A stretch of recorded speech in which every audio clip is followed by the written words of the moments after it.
If you fire up Google, type in Big Four mental health, you'll see thousands of posts on Reddit, various forums and news outlets on the matter. A recent survey found that over half of accountants said that their current stress levels were a cause of concern. And this is a really big problem. Accountants play a fundamental role in the smooth functioning of our financial markets. The information they produce, such as financial statements and the information they audit, are essential for investment decisions by banks, pension funds, and a variety of other investors like myself, me and you, individual personal investors. Without having accountants on their A game, that information, that quality of information will suffer.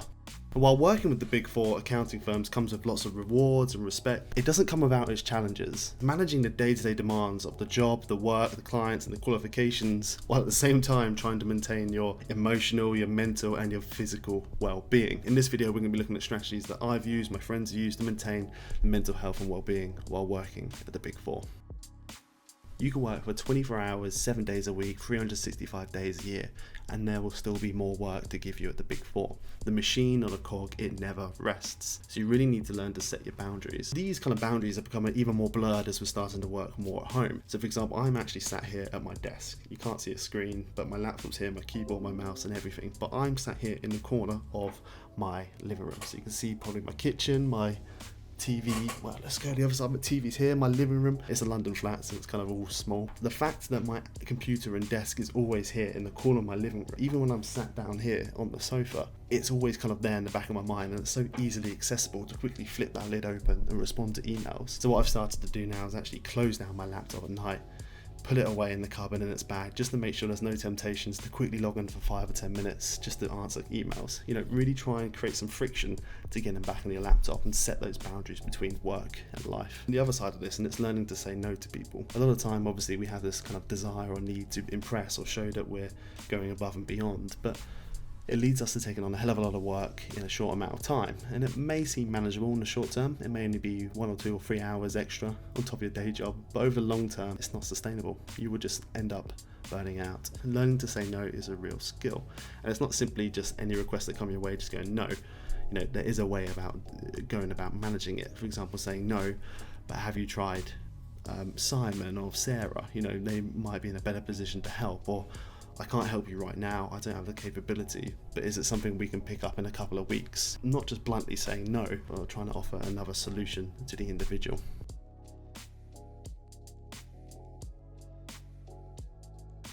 Become an active part of removing the stigma. I think there's a really good analogy. Is it an analogy? Yeah, I believe so. Everyone at Big Four looks relatively calm. Everyone looks like swans on a lake. They seem to be gliding nice and gently and softly and elegantly and gracefully across that lake surface. But what you don't see is under the surface, feet or flippers, whatever you want to call them. Feet? Flippers? What are they called? Everyone looks really calm, graceful and elegant, just gliding along the top. You don't see what's happening underwater, in which everyone's feet is kind of flapping. Accountancy firms are very kind of long hours, work hard environments. The deadlines are tight, the client demands are, demanding. And obviously you have a pressure to deliver not only for your colleagues, but obviously those above you. And you just don't want to let everyone down. The ability to cope with these pressures and long hours is often seen as a badge of honor. And having this obviously mentality adds to the whole stress. And to combat this, you really need to embrace that culture of openness. You really need to have kind of frank and honest discussions to check in with your associates, your peers, your managers, and just ask the question, ask if they're doing all right, ask if there's anything they can do to help, and just try and be open and honest about it. One of the most important things you can do is manage what we call your surrounding factors. And by surrounding factors, I mean the other elements of your life that play an important role. That means making sure you're getting enough sleep, make sure you're eating the right types of food, making sure you're hydrated, and making sure you're exercising. Now, all of these things are going to be subject to your personal preferences in terms of how much you want to do and when you want to do it. For example, some people might need to sleep 8 hours a day, others might need to sleep less or more. It's all about making sure you find what level of sleep works best for yourself and make sure you routinely sticking to that level of sleep. For me, actually, I don't need too much sleep, only around 6 or 7 hours a night, but making sure I stick to those 6 or 7 hours on a consistent basis. There's a tendency, because you're working long hours, to snack on junk food and treats and sweets and other stuff that's heavily processed, and this has a direct effect on our mood, mental health and well-being. Making sure obviously you're eating some healthier options, some fresh options. Meditation, now this is one that doesn't work for everyone. Some people absolutely love it, other people can't stand it. I found the effects to be really beneficial. Just taking 10 minutes a day to find somewhere nice and peaceful and calm and put my headphones in and listen to Headspace just for 10 minutes. It does reset and calm my mind, so I do recommend you give it a go. One of the key things for me is also making sure I get regular exercise. Aerobic exercise is just as key as it is for your heart as it is your head. Whether that's a full-blown run, a walk, a spin class, and weightlifting, just making sure you're doing something. So do whatever works best for you.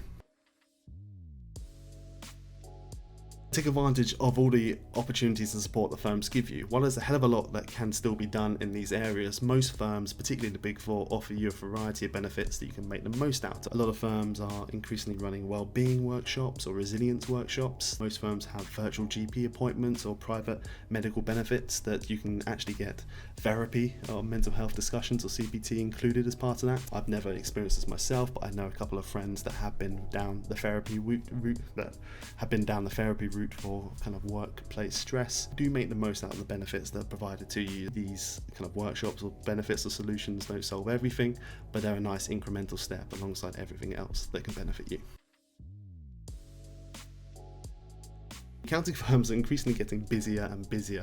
PwC recently released its financial results that showed its profitability jumped by 25% year on year to 1.2 billion, I believe, but the amount of staff aren't increasing in line. So there's an increased amount of work to go around everyone. And if you're struggling with the pressures of the job, you can guarantee that other people are also struggling. It's really being conscious, obviously, of those around you, the pressures that your managers are under, the pressures that your peers are under, and the pressures that your associates are under.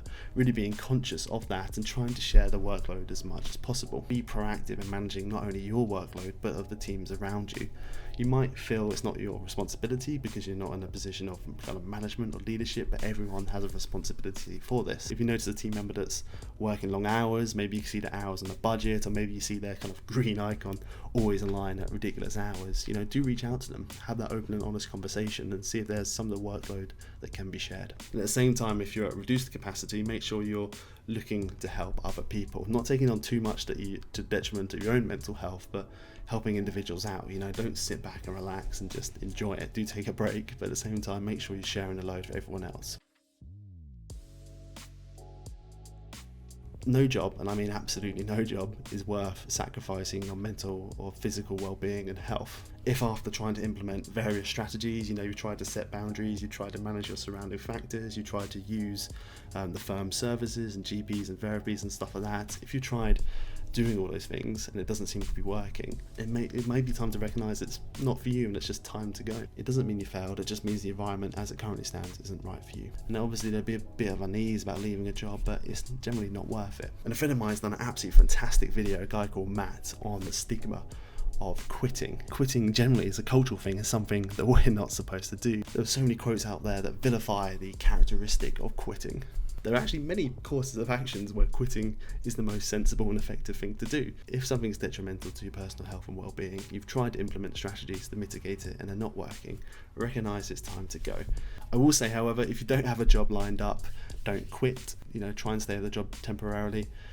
It does suck staying obviously in a job that is affecting your emotional health and well-being, but being unemployed, searching for a job raises a huge amount of other stresses that are just unnecessary. As an accountant, particularly at one of the Big Fours, particularly if you're ACA qualified, there's going to be so many different opportunities that come your way, so it shouldn't take too long.